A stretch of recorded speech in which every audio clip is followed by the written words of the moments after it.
Understanding cold feet, a guide to English idioms. Hello, everyone. Welcome to our English language learning series.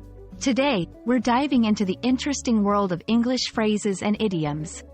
Specifically, we'll unravel the meaning behind the expression, getting cold feet. So, if you're ready to warm up to new English phrases, let's get started. When someone says they're getting cold feet, they're not talking about the temperature of their toes. This idiom actually means that a person is feeling nervous or anxious about a decision they've made, usually about a big event that is about to happen.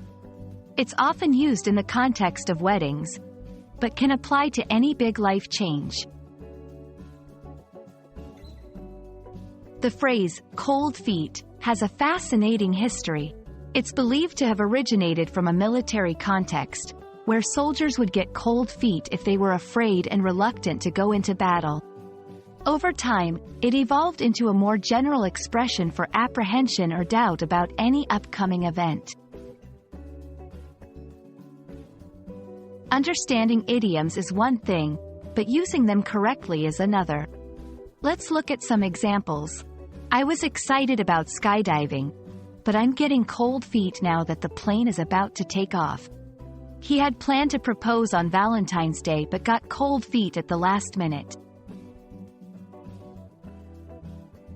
Idioms like getting cold feet can be confusing at first, but they're a fun and integral part of mastering the English language. Don't let the fear of making mistakes stop you from using them. After all, making mistakes is how we learn.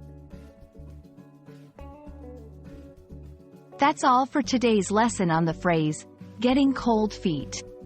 We hope you found it insightful and that it helps you feel more confident in using English idioms. Remember, it's perfectly normal to get cold feet when trying something new, but don't let it hold you back. See you in the next video, and keep practicing.